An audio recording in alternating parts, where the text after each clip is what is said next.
And she's talking to us about mating choices that human females have to make, and this is gonna be a fun one. So please join me in welcoming on everybody.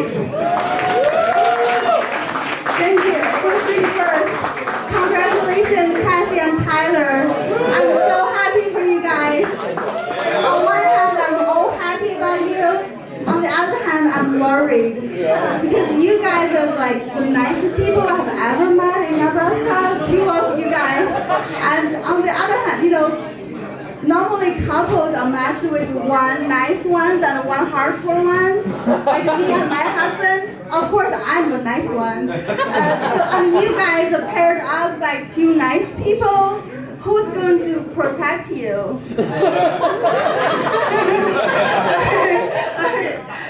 Just let me know when you need help, okay? I can send my husband to help you, yeah? Okay, so my topic is lovers or providers, a tough mating choice for human females.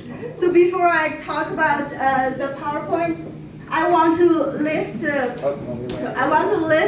references first because I will keep talking until Tyler drags me off the stage. So I want to list the reference first, so I won't take the credits from other people.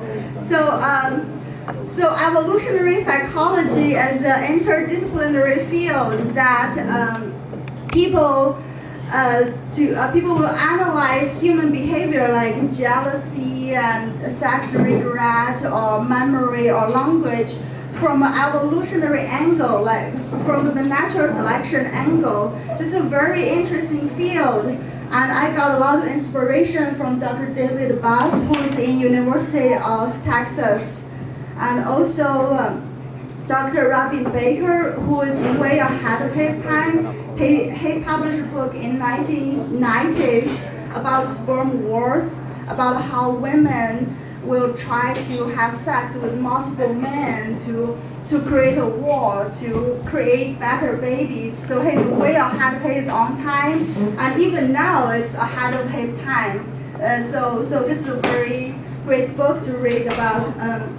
Another reference is she's a Chinese model / blogger. She's very good at reading and writing things in a way that everyone can understand, even I can understand it. So she's a very good writer.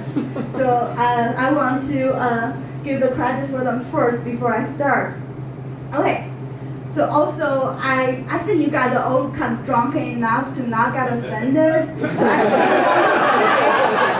I still want to say, when I talk about relationship between men and women, I'm also including relationship between men and women and women. I'm like, when I talk about women and men, I'm not trying to use the old-fashioned stereotype to talk about relationship. I think gay guys and lesbian couples can still relate to this.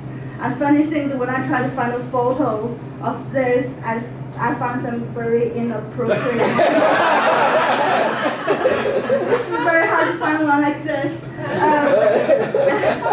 Okay. Also, to not offend people, when I talk about the evolutionary success, I'm talking about like the definition of it is having more kids, passing more genes to the next generation. But you know, I feel in nowadays when we talk about the success, it's much broader than having kids. So here, when I talk about the success, I just mean the evolutionary ones. But I totally think people can pass our information through mimi, yeah, which is we pass our own spirit, our own thought to the next generation rather than genes.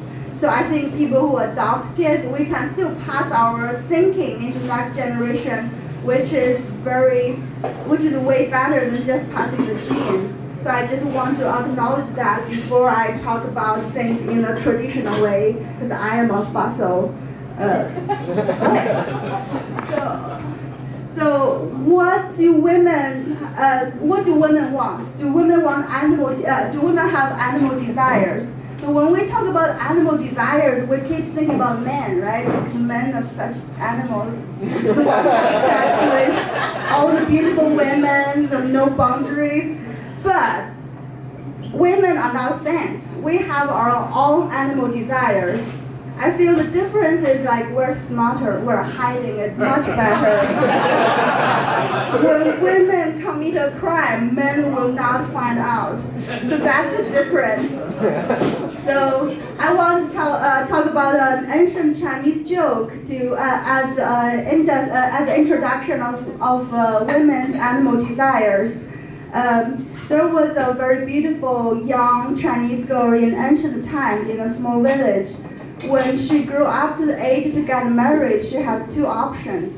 There are two guys who proposed to her. One of them is very rich, but not as good looking, not as attractive. And the other one is very poor, but very, very good looking, very intelligent, very funny. And so by then it's arranged marriage. So her parents cannot make a decision. So they're open-minded enough to ask her, so which one do you want, the ugly rich one or poor handsome one? She thought about it for a whole night, and the next morning she said, okay, I made my decision. Okay, I want to eat at the rich ugly guy's home. But at night, I want to go to the poor guy's home to sleep with the handsome one. So that's her decision. She wants both of them, but only the good parts. So this was a joke to describe women's animal desire. So how to say it in a more scientific way though? I think women want good genes from a guy. The good genes including the good looking and the intelligence and funny. And we also want good resources. So when I'm talking about good resources, I'm not only talking about money. I'm also talking about the guy who care about us, take care of us, take us out, care about our days, and also the man being a good father character for our potential offspring. So women want the combination of good genes and good resources. We want both, just like that girl, right? So when we like a guy for his good genes, in this presentation, I will call the guys lovers. And when we like guys for their good resources, in this presentation, I will call them providers. So women, we already talked about, we want good genes and good resources. We want lovers and the providers. But what do men want? So I asked around, my guy friend, so do you want to be lovers or providers? So the answer varies. They want to be lovers from 100% to 500%. So that's the difference. Being a lover sounds so ideal, right? Because women will love us for who we are, from how handsome we are, how good we are at sex, how funny we are, rather than from what we can give them. Who doesn't want a person who loves us for our mate value rather than who we can give? So it seems like it's pretty ideal for men to want to be a 100% of a lover at least. So in that case, isn't that going to be like every man's choice? So during evolution, if every man chooses this strategy, all of the men in nowadays are going to be the offspring from those people, right? So it's going to be like 100% of guys going to be the pure lover. However, when I look around in relationships, I see guys have different decisions. There are guys who are willing to buy a house, get married, take care of the wife and the kids. So why there are still men make different choices? So as being a lover sounds so amazing. We don't need responsibilities. We just go around, have sex. So there must be some selection that selects against the choice of being 100% of a lover. So what are the disadvantages of being a lover? So one thing I can think of is if I'm a girl who is single, have a mate value of 4, and there are 2 guys I can choose, they both have mate value of 4 as well. One of them insists on being 100% of a lover, and the other one who's going to treat me really well and take care of me and take care of our potential kids, which one I would choose? So I probably choose the ones who treat me better. So in that case, being a 100% of a lover means that the guy needs to choose to mate with girls who has lower mate value than he is. If he's a 4, he probably have to mate with a girl who is a 3 or even a 2. So that guy will choose, so that girl will be able to treat him as a lover, because a girl who is a 4 like me won't take that bullshit.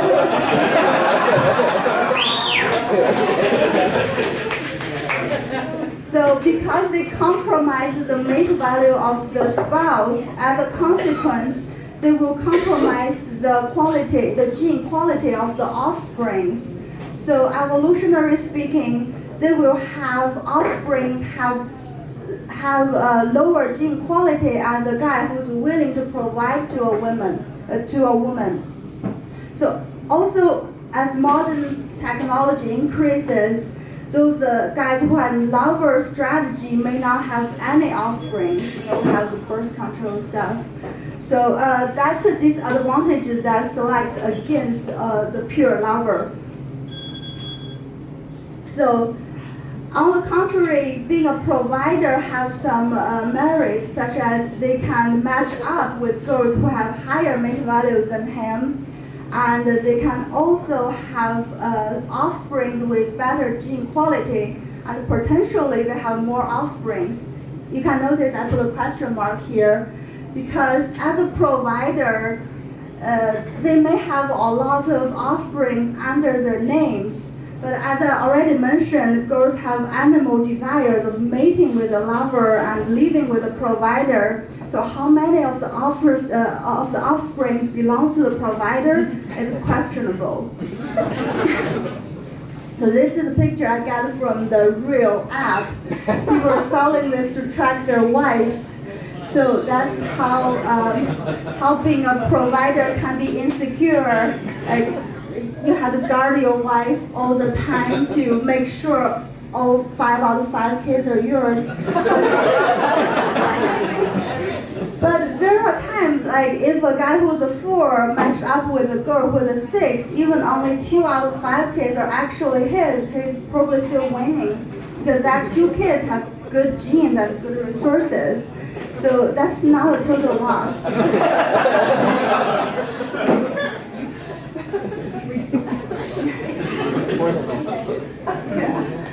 Also, those kind of rules as lovers or providers are not fixed. So those can be dynamic. So men can change rules when they are with different women and at different times in their life.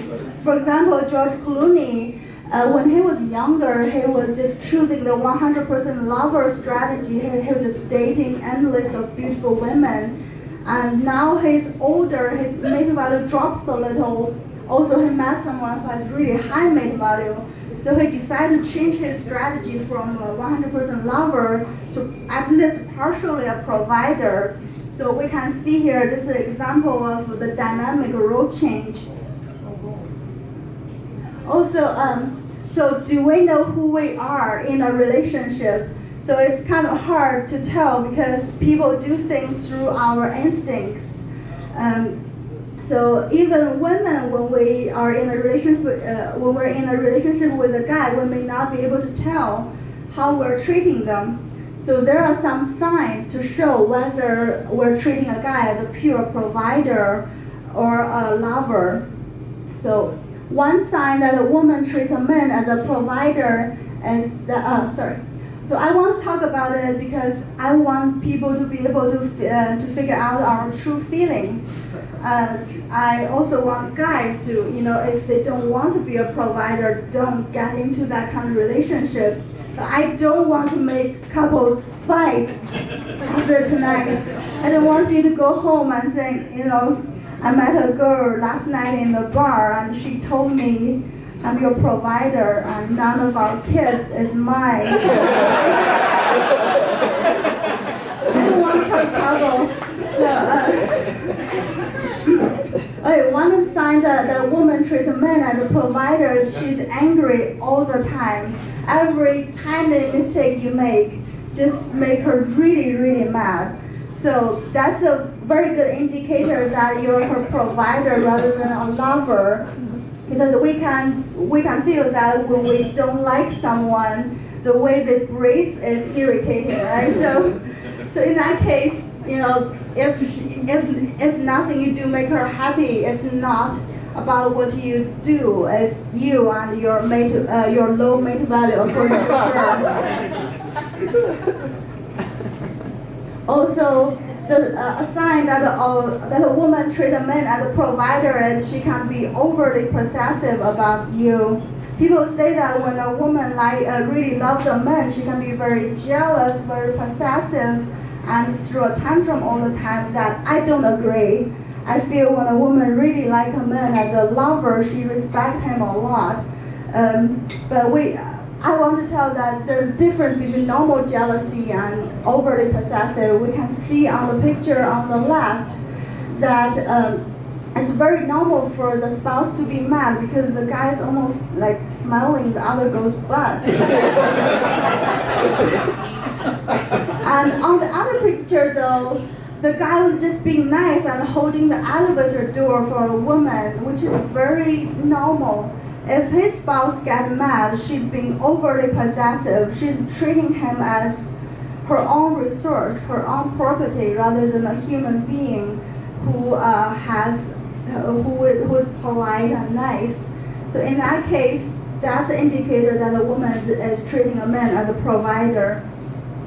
Another indicator is how she takes the rejections.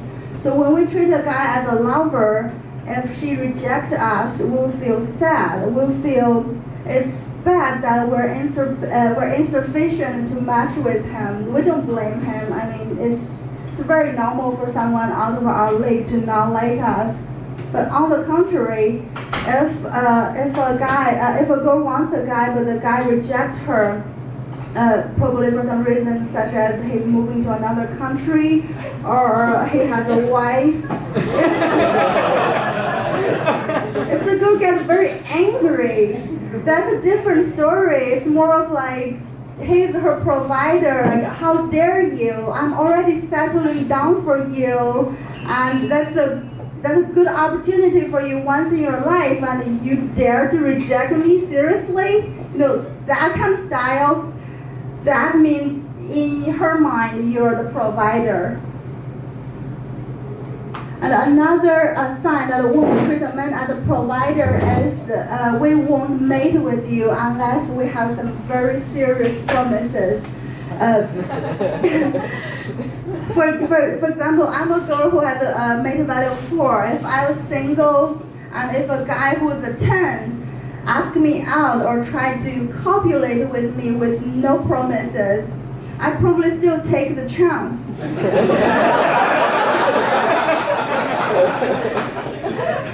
Because, you know, although copulation may end up in pregnancy, I may become a single mom, bring up a kid, that's going to be hard.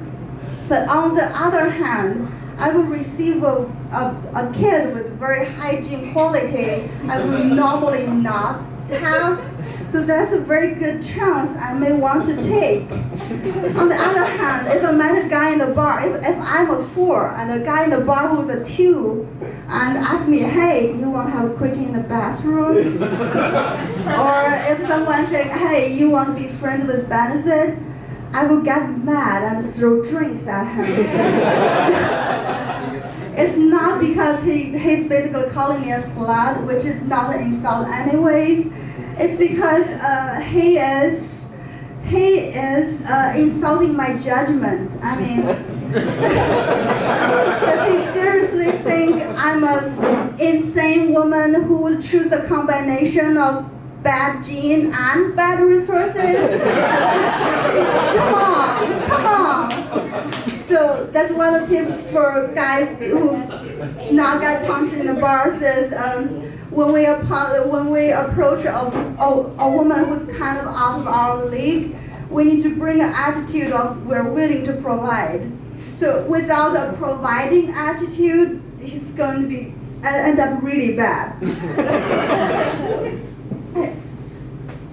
So a happy relationship is a healthy blend of man being a lover and a provider. Okay. So if we want to maintain a happy relationship, the man need to provide good genes and good resources. If it's unbalanced, it's very easy to cause a relationship to be unhappy. So what are the signs when a woman treats a man as a lover, as a pure lover? There are 2 sentences that can summarize it. One is that I love you and you are free. So basically, we respect your choices, we respect you for who you are, we don't want to change you. And the other way is, I love you for who you are, not what you can bring me, or not who you will become. So when we try to compliment our spouse, our husband or boyfriend, instead of only saying, I love you because you treat me really well, I love you because you buy me a house or you buy me flowers, we should also compliment their genes. So I love you because you have a big penis. I love you because you're very good looking, very funny. So compliment them from the angle of treating a lover and also a provider, but do not emphasize the provider part. That makes them sensitive and install that spy app which is showed. How am I doing time? Oh, yeah, there you go. Okay. Thank you so much for Cassi and Tyler for giving me suggestions on this presentation. Also, thank you, my husband John Munson, for editing my PowerPoint. And you have really great taste of guys. He was choosing photos for me on those pictures of guys. So he's very good at doing it. Nice. Thank you so much, and I wish all the women here can find a good lover and a good provider. And if we're lucky enough, they may even be the same person.